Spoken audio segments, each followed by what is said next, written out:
Lagi-lagi muncul perdebatan tentang pemilihan kepala daerah atau pilkada yang langsung versus nggak langsung. Katanya pilkada langsung itu biayanya tinggi, jadi beban anggaran, terus ujungnya korupsi. Yes, mungkin betul, tapi tingginya biaya politik ini kan salah satunya karena proses pencalonan dan kampanye yang kurang transparan dan terbuka.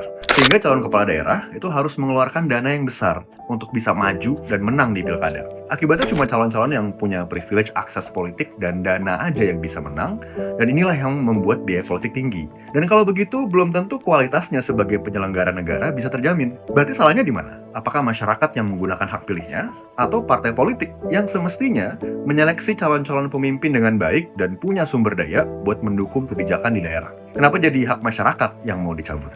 Kalau kita kembali, menurut Profesor Miriam Budiarjo, fungsi partai politik itu ada beberapa, antara lain rekrutmen politik untuk mengangkat kader-kader partai, dan sosialisasi politik untuk mendidik mereka menjadi calon pemimpin yang berkemampuan menyelenggarakan negara, tentunya berdasarkan aspirasi masyarakat yang mau diwakili dan diperjuangkan oleh partai ini. Artinya bukan cuma siap kampanye, bukan cuma populer atau elektabilitas tinggi, tapi calon ini harus paham isu-isu di daerahnya dan bisa mendorong solusi dan menerapkannya melalui kebijakan publik. Berarti partai politik di Indonesia masih besar PR-nya buat membenahi diri. Dan kalau benar-benar serius mau memberantas korupsi di daerah, perlu lebih dari sekedar memperbaiki kepala daerahnya. Mereka harus didukung oleh lembaga-lembaga yang berfungsi dengan baik juga. Dari legislatif atau DPRD, yang harusnya bisa mengawasi kebijakan dan ngasih alternatif solusi, aparat penegak hukum yang harusnya bersih, objektif, dan responsif, supaya bisa menindak pelanggaran pemilu, kayak bagi-bagi amplop, penyelenggara pemilu yang netral dan tidak diintervensi, dan ditambah lagi pendidikan kewarganegaraan yang lebih berkualitas, supaya masyarakat ngerti bahwa nyoblos kepala daerah itu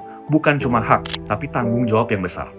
Dan semua ini penting buat memastikan demokrasi di tingkat daerah bisa membawa hasil bagi kesejahteraan rakyat di daerah itu. Kalau cuma ngeganti sistem pemilihannya dari langsung menjadi nggak langsung, tanpa memperbaiki lembaga-lembaga pendukungnya yang mendasar, ya cuma akan mindahin korupsinya dari yang kelihatan secara langsung, jadi ketutup di balik layar.